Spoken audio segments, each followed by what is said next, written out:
adding a spin to clear embossing. Hey everyone, my name is Brennan and welcome to Brennan's Crafty Corner. Hey everyone, my name is Brennan and welcome to my channel. Today I am sharing with you a bunch of different ways you can use clear embossing powder. And honestly, a couple of these techniques work with any color of embossing powder or type. I have so much embossing powder, it's not funny. I also have quite a couple of jars of clear embossing powder, and I always forget to use it to its full potential. There are just so many techniques out there to use clear embossing powder with, and embossing powder in general, and I always kind of stick to one, which is my ink blending emboss resist. We're going to expand on that today, and we're going to do a whole lot more. It's just going to be a really fun video, so let's get into it so you can see all of these amazing techniques. I have my clear embossing powder here, and as you can see, I've used a decent amount of this jar, and trust me, I got a backup jar. I think it was on clearance somewhere and I have one, so I got a couple of these in my drawer, just in case. But I always forget about, there's so much you can do with these. I always forget so many incredible techniques that you can do with clear embossing powder, and honestly, any embossing powder for the majority of these, but you know, I just use clear or white most of the time. But there is just so much, there's so much you can do with this. So much. So we're going to get started with doing a little bit of a spin on Emboss Resist. So for this spin on Emboss Resist, I'm going to be using the Confetti Arches background die from the Ton Stamps. I just really love this stamp set. I bought it a couple months ago. Really loved it. Anyways, we're going to be doing a little bit of Emboss Resist, but when I think of Emboss Resist personally, I always do a nice ink blend, and that looks great, but you can do a whole lot more. And for proof I'm doing it, here's my anti-static powder bag. We're going to wipe this down, don't you worry. Are you happy now? I hope you're happy. So I have my stamp and my MISTI all ready to go, but the one thing I just want to suggest always doing when using a background stamp of any sort, whether it's red rubber cling or just photopolymer, use a Brutus Monroe stick and stamp mat. These are so amazing because it gets your paper in the center of your MISTI, and then it prevents you from not getting even pressure when your paper is right along this edge all the way and it doesn't stamp correctly. They're just so amazing. I absolutely love these. And as you can see, mine is very well loved. I think you can tell. Now I'm just going to go out in with some Wow embossing ink. You could use Versamark or like any embossing ink. This is just the first one that I grabbed out of my drawer. And now we stamp. I always just do this twice just to ensure I get perfect impressions. I guarantee you it's probably fine, but just in case. Okay, so that looks pretty good. You can see that ink on there, so I can peel this off.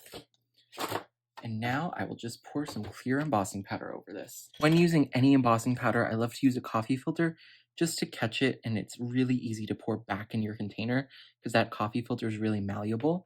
So it's just super simple. Okay, so there's our background. I seemingly have gotten some ink here. I must have, but I can just get that off with my finger mostly. And there we go. So now I can just go heat set this, and I'm actually going to do 2 of these, maybe actually 3. I think I might do 3 because I have a couple of techniques I want to do with this to show you that you can do a lot more with Emboss Resist than just using your ink pads. My 3 panels are done, and just look at that. These could be background on their own, and we'll get into that a little bit later. And also, I don't think I was clear earlier, so I just want to say this now. This is Tim Holtz watercolor cardstock.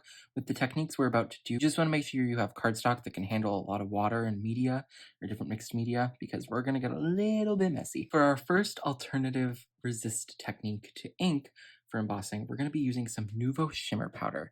You could also totally use some Lindy's powder or anything else that's similar to this. Basically, it's watercolor powder, and this one has a shimmer in it. So all you have to do for the Nuvo one, and I know also for the Lindy's one, is just tap a little bit of powder on. It does not have to be a lot, and trust me, you don't need a lot. So that was the color Blue Blitz, and that is honestly way more than enough, but I do want to go in with some Atlantis Burst just to add a little bit of green in here. Okay, we definitely now have more than enough. And if you have never seen this before, prepare yourself because it's about to get real magical. All we need now is just a little bit of water, and you need to unlock the spray bottle in 3, 2, 1.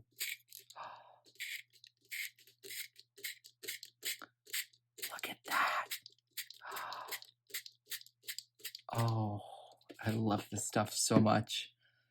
Look at that. It's straight up magic. So I'm going to heat set this real quick because, you know, it needs to dry and we're filming a video, so I can't let this hair dry. Look at how pretty this turned out. It's a little bit wet still, but it's fine. But you could do so much with this. You could do a couple more layers to it. You could just keep going. You could do different color embossing powder. It doesn't just have to be clear. For this video, I'm just doing clear, but remember, it doesn't have to just be clear. But this one is so amazing. But it's time to move on to our next technique. So we will be using for this next technique some sprays. Once again, you don't just have to use ink. We have so much stuff in our craft room. I could probably find 10 more supplies that would work so great to do emboss resist with that are not ink pads, but I'm limited it to 3 so we don't go too long. But I'm going to be using the colors Carved Pumpkin and Spun Sugar. Now, I'm not going to do anything crazy. If you want to see crazy, go to Tiffany Solorio because she does an amazing job with these. I am just adding a little bit, and we're just going to do one layer.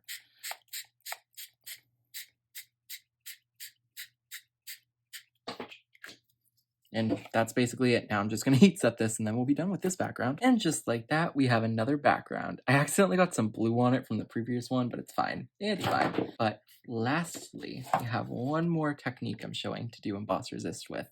Just one more. For this last technique that I'm showing, we're going to be using some ink refills. I know. It's basically ink pads, but it's not. It's technically not because you can get a different look ink blending. It's going to give us some more watercolor look. So for this technique, I'm actually going to spray my panel down first with water, and it also appears that I somehow have the shimmer powder on here. It's okay because I'm using blue on this one. It will look a lot better than how it looked with the orange and pink. So I'm just going to add some drops all along here. That was Cummerbund, and now we'll go in with some Verbena ink, both from Catherine Pooler. This one's a little more full, so it comes out a little quicker. To those Verbena that aren't moving, I'm going to add a little bit of water.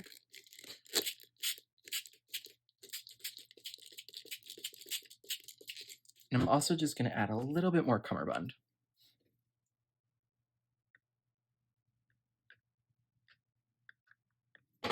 Ooh, okay. And now I'm just going to add a little bit more water up here to get those moving, and I'm going to heat set it. And just like that, we have our third and final background for our emboss resist that's not ink blending. There is totally so much more you could do.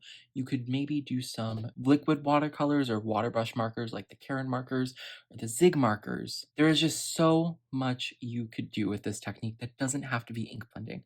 I pretty much always do the ink blending, especially when I need a fast card, but these are just as fast to get a background and are so amazing. For our next technique, we're going to be doing some clear embossing on colored cardstock. So this is some blueberry cardstock from Concord and Ninth. What we're going to do is we're going to be using that same confetti arches background stamp. We're just going to be embossing on this. That's it.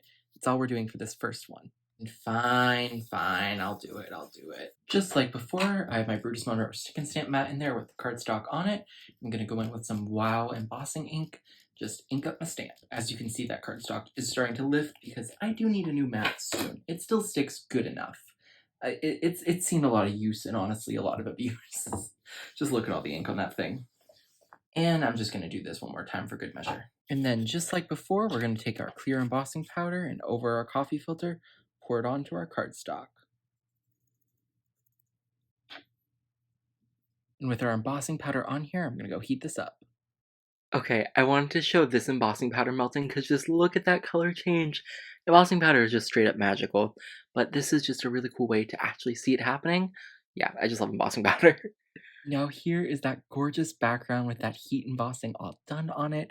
There's still anti-static powder on here that I haven't gotten off yet, and I'll get that off later. But just look at this. This is so elegant. This would be perfect for a masculine card maybe, just because it's very subtle, but you can still get that really nice design in there.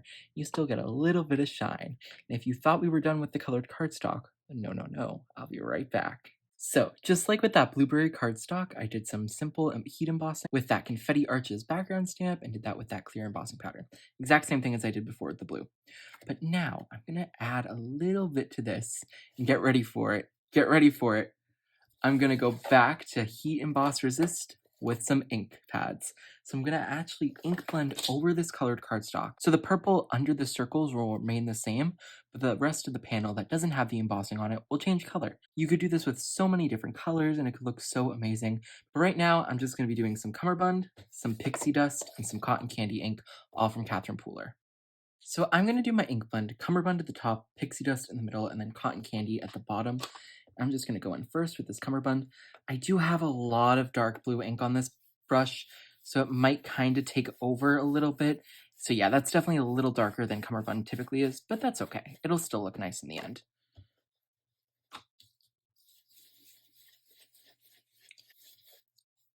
Okay, I think we're done there with the cummerbund, so we can go in with that pixie dust ink now. So I'm just going to come in here once more, and in the middle.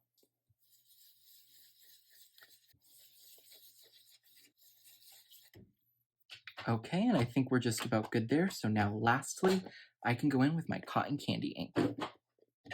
I think just like with the cummerbund, I have some darker pink on here, which might actually be to my benefit because I don't know how much cotton candy would show up on here. Yeah, more so just kind of darkens the purple, but that's okay. You can tell it's a different shade than with the pixie dust, and that's the important part. And there we go. I really like how that came out. It's almost giving me unicorn frappuccino vibes, which that was before my time going to Starbucks. I was alive. Don't worry, it wasn't that long ago. But yeah, it's kind of giving me those vibes. And if you have extra ink on your embossing, which I really don't, but you can just go over with a tissue or a paper towel or a little stamp chamois to get any of that excess ink off like I am here. And that will just make that embossing look a little bit more defined, but I think we were good already. Okay, I have to ask, which was your favorite technique? For me, I think it was our Unicorn Frappuccino ink blend on the purple cardstock. That one, I just really liked how that came out. It was super soft, and I really just loved it. It looked really cool. Also, if you enjoyed this video, please let me know down in the comments because I think I have enough ideas to do a part 2, just if you want it. I won't do this concept again if you don't want it, so if you want to see more clear embossing powder techniques, please let me know because I have a couple more ideas that I want to share, but I'm only going to do it if you want to see it. Thank you so much for watching, and I really hope you enjoyed this video. This is probably one of my favorite ones to make just because the amount of techniques in here was just really fun. Thank you so much for watching, and have an amazing rest of your day. Bye everyone, and happy crafting. Also, how's your Black Friday shopping going? Bye everyone.